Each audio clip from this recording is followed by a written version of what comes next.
Hey, what's up, guys? It's your boy Patience, and I decided to come at you guys with a little new one. So, in this one, I just wanted to showcase the fact that mission handling has been done very poorly. As you can see here, the goal is to take all my small crates, which are size 1s, and fit them into size 1 SCU, that is, and fit them into my size 8 SCU crate, which is 8,000 SCU, and you got the size 1 crate SCU. And this does not work. The reason why I was trying to do this was to make my workload a lot easier. As you can see here, what's going on is because I was trying to do that expedition, there was a bug. Half of my cargo went missing, so I had to reschedule the cargo. Taking that into consideration, you can't make your workload a lot easier by stacking your crates inside a bigger crate, so that you can make your hauling or stacking and packing a lot easier, like you would if you was working in a warehouse. You'd have a trolley alongside you in most cases, and you stack the trolley with all the goods that you're going to post to, or you're going to deposit in the location before it's sent off to its destined location. You're unable to work in a practical manner or fashion in this way. This points towards team play. Team play is something that I wasn't looking to get into, but something that ironically I'm trying to get into now at the moment, so I can pitch out to you guys now. Even though I'm not exactly ready for a team player yet, but what I have noticed is in team play, if I do work with someone, what they end up doing is sharing half of their workload with me, which I tend to find to be pretty weird. If I go to work for a company, an institute, or some sort of a corporation, what I tend to find is there's managers and you have supervisors, etc., etc., etc. This means that there's a hierarchy when you go into a working environment, and what we will find is based on your stature, you will be paid an efficient wage, or an effective wage that complements your position within that working environment. But when I work with players, they tend to pay me half of their wage packet. I do expect to be a manager, not just of an employment situation where I'm taking a player and saying come work with me, but also of my organization, guys. Now, taking that into consideration, with these boxes. Taking that into consideration with these boxes, if I was to say, okay, I'm going to take these boxes down, and as you can see, a majority of these boxes are size 1s. I want to have I think it would be better if CIG said, well, as we're going to be bringing down about 30 of these boxes, we're gonna kind of pair these boxes up by the 2s rather than single crate boxes. So they're gonna be 2 SCUs, 2 SCU boxes. They consider it 2,000. So otherwise, so you'd be dividing 30 by 2, which is 15.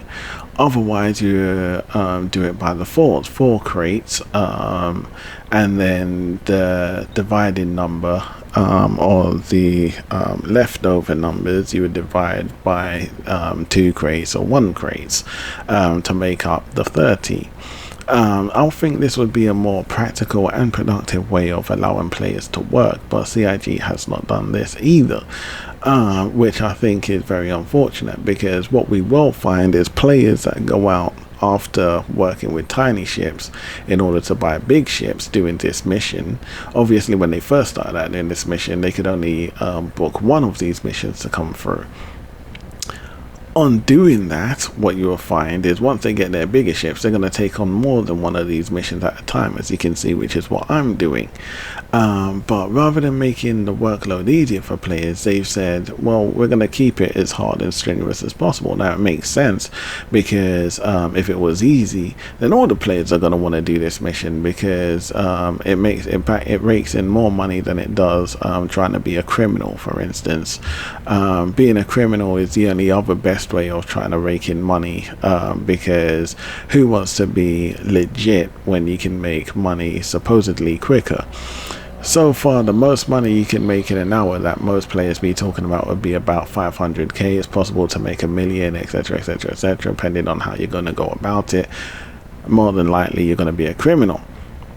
In this way, per hour, you're likely to make anywhere between 500,000. Yeah, I'll say about 500,000 an hour. Because it's like 400,000. No, you're making 200,000, or rather, you're making 243,000. It used to be 300. Was it 400,000? It's like 2, 4. No, that's 50-50, so that's 200,000. I used to make 300,000 doing this mission, but they've taken away 250Ks.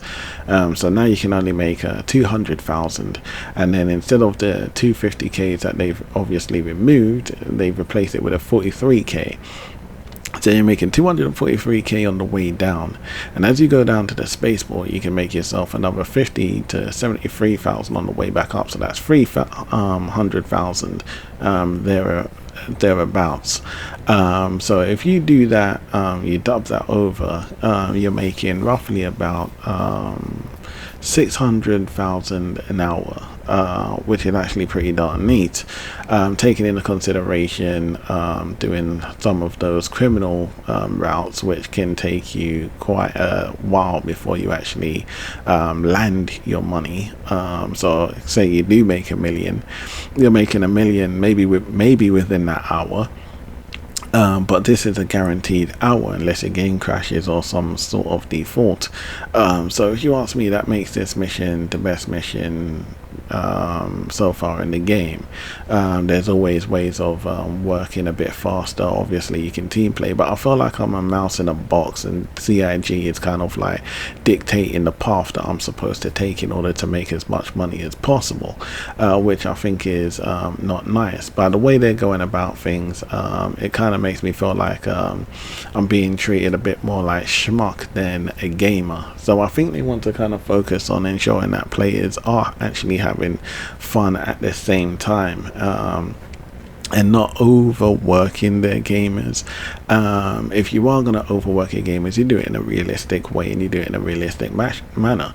A trucker, like in the US, will be driving cargo from one state to another, and that's a long expedition. He might choose to do that, whereas a bus driver will be driving a bunch of cargo, which would be humans, customers, but his route would be a lot quicker. Now if you were to say who makes most money, the cargo driver or the bus driver, that could be technically debatable, but that's not how the system works. The system says, well, a truck driver is paid this much and a bus driver is paid this much, but the bus company, the bus depot might be paid this much, etc., etc., etc. So I feel like as well, CIG might be trying to spoon feed us a little bit by trying to ensure that everyone is treated somewhat fairly, but by trying to make everyone treated fairly, by trying to make everyone be treated fairly, what you'll find is people that's got small ships are more successful, because once they're able to buy a bigger ship, yes, they can start making money a lot quicker, a lot better. It does take a long time to get there. As you can see, this is quite strenuous work, but then once you got the bigger ship, you have to continue working the small boy's wage, because the bigger cargo crates don't provide you with enough money, or at least not as quickly as these, because you got to go traveling a longer distance across the system, and then once you get there, either you go back or you try to pick up another route from that route in order to make your work consistent. So I feel like they're kind of whacking the gamers rather than impressing us, as if, well, when it comes to cargo, I don't know if they like the experience of industrial work or what, but it does kind of show, and it does kind of hurt hearing players as well complain about how strenuous this stuff is. I do like the strenuous work, but you're gonna make it a bit more effective. Like once you start hauling bigger cargo, it pays off for you. Anyway, guys, if you like what saying. Leave your thumbs, your likes, and your comments down below. And if you have any queries, guys, patience is over and out.